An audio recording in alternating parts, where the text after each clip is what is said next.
baddies! Welcome to episode 3. Today we're interviewing 2 of cc-TDI summer interns. So we're going to start off with Ellen, who is a rising junior. So could you tell us a bit about yourself and your background, interests, and hobbies? Yeah, so I'm currently a rising junior at Westview High School. This is my fourth week actually, interning here at cc-TDI. I'm particularly interested in biomedical engineering and how those innovations can help those in need. And in my free time, I like exploring cafes with my friends and just being outside in general. So before the internship, how did you find out about the internship and what made you interested? Yeah, so I actually had one of my friends who did this internship a few years back, and then I just saw it randomly on LinkedIn and I recognized her, so I was like, oh, okay, maybe I should reach out or something. And then I was interested because cancer research is pretty heavily incorporated in a lot of biomedical engineering, which is so I just thought to apply to kind of get to know the field better to see if I actually wanted to pursue it. Awesome. What were you most looking forward to gaining from being here and doing the internship? Yeah, so I think I was really excited to see how you can transform underlying scientific concept into something an experiment and do research on it, and being able to write a manuscript on real biomedical engineering was really cool. So I thought it'd be super nice to get out of it. Yeah. So now that you've been doing the internship for a while, what kind of work have you been doing? Yeah, so my project in particular is exploring a genetically engineered mouse model for PAX7 FOXO1, which is a gene that originates alveolar rhabdomyosarcoma, which is a rare type of muscle cancer in children. So I've been writing the manuscript and designing the figures for that. Whoa. If you're comfortable, please walk us through, give a summary of your day at cc-TDI, a normal 9 to 5, 8 to 5.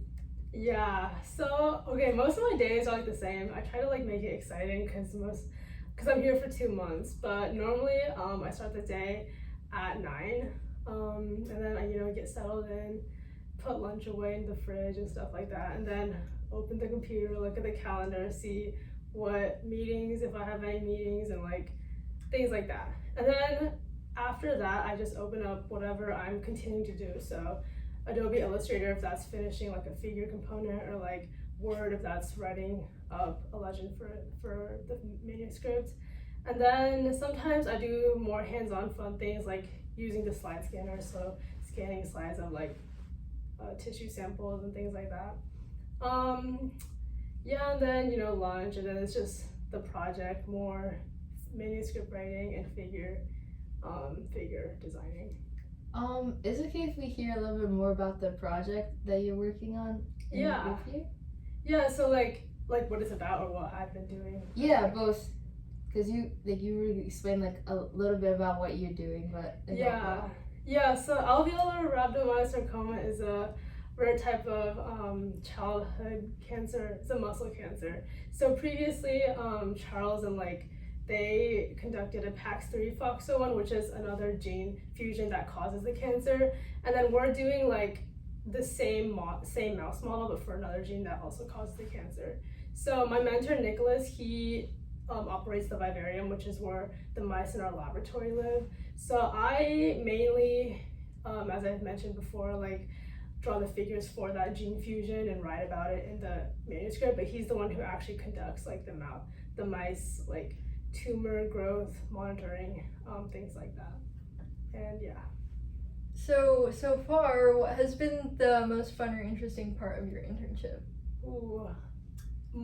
I think since most of the days are fun, some of our meetings can be fun because they're more different than the usual days, but there was this one, I think she was a postdoctorate fellow that came into our lab, and I think she was a candidate, and we did she did a presentation, we kind of interviewed her, and then we went out to lunch with her, and it was really fun meeting her because she did her undergrad at the college that my uncle teaches at, so it was really fun to like connect with her and like share a lot of like cultural roots, and it was really amazing to meet her.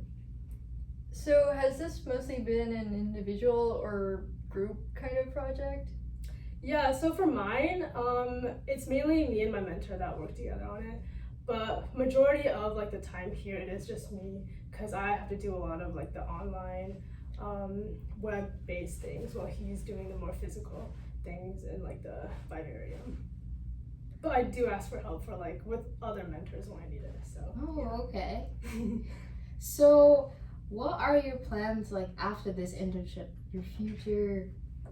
Yeah, I don't know. This question has been like on my mind a lot. I do think biomedical engineering is really interesting. It would be really cool to pursue it.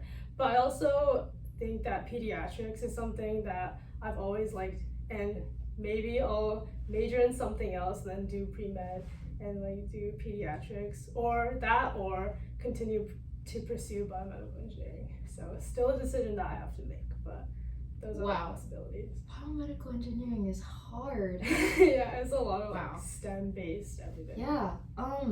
So what are your plans for college and future career? Like, could I hear like a little bit more about the college aspect?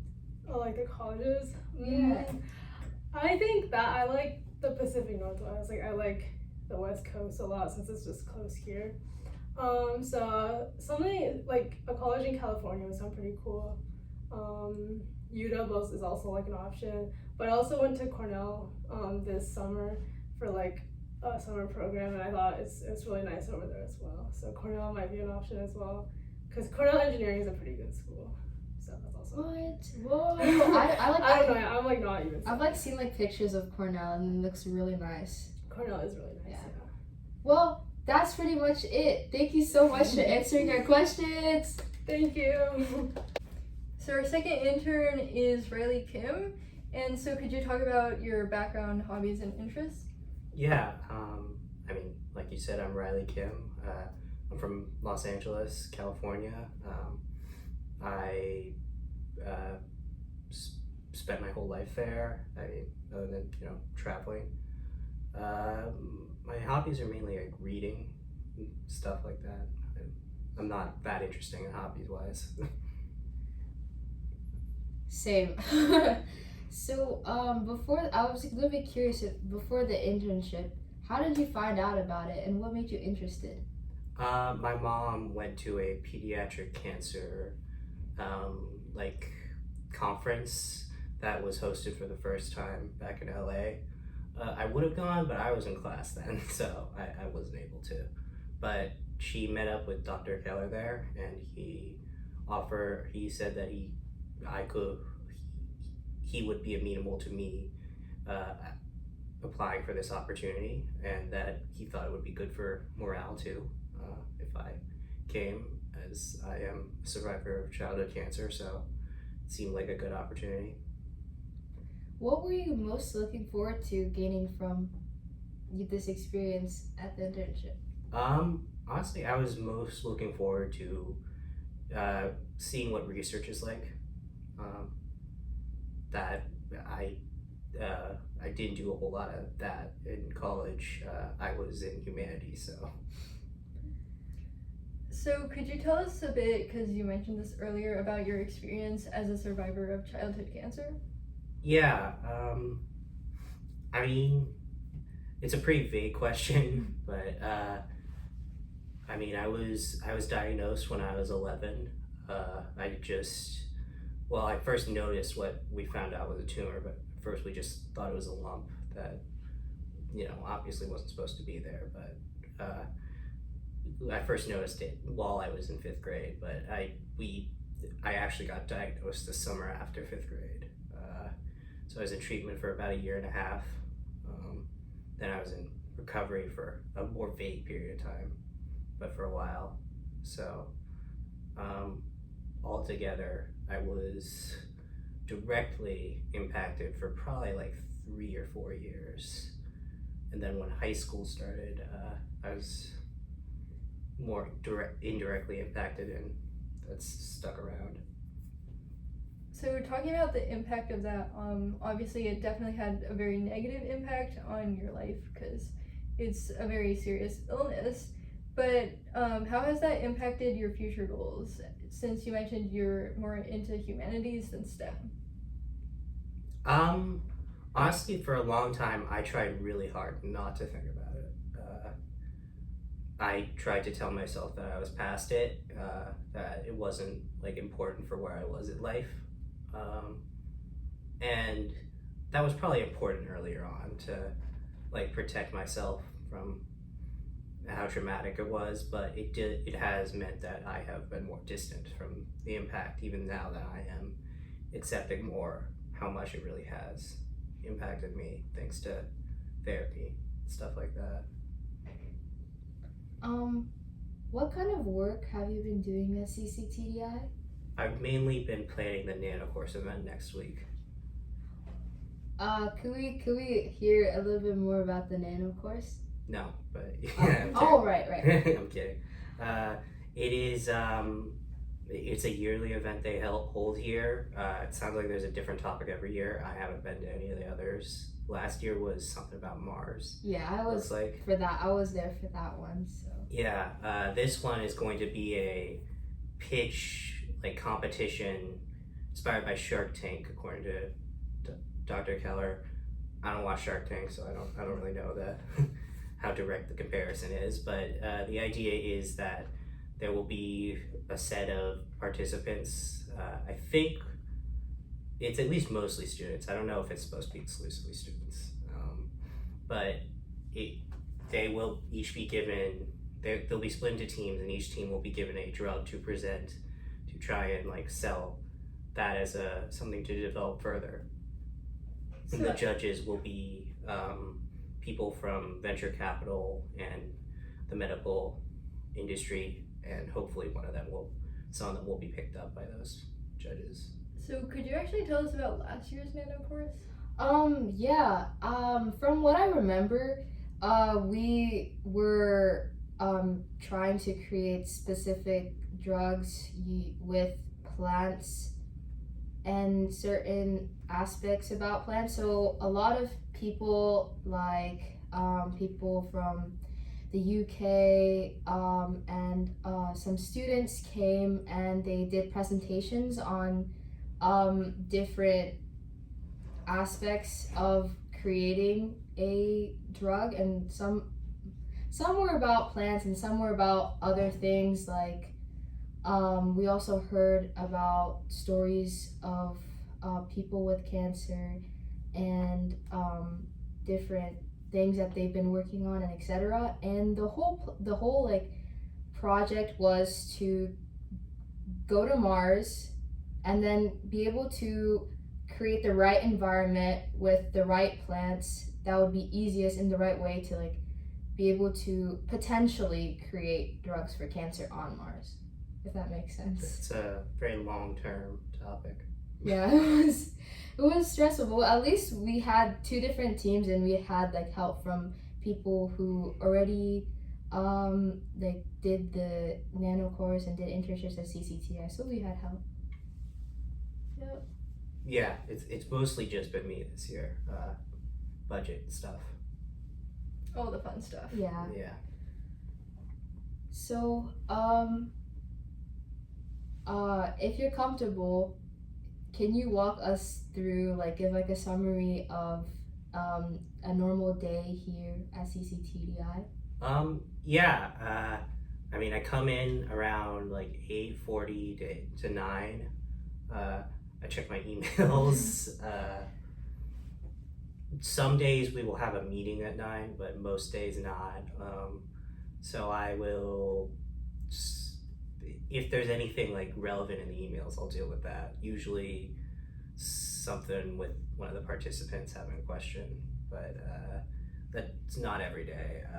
So most days then I'll check what I have to do with the itinerary for the event and kind of tighten that up. Mostly just like a lot of that. It doesn't sound like a lot, but it is a lot more work, especially since I'm the only one doing it. Mm-hmm. And then other than that, I'll do chores around here, like take out the trash and stuff. Yeah, I mean, obviously it's definitely a lot of work because the nano course is a whole week and it's like all day, every day. So, Yeah. yeah. And so, what do you think has been the most fun or interesting part of your internship so far?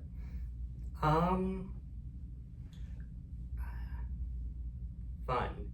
Work is hard to specify fun. Even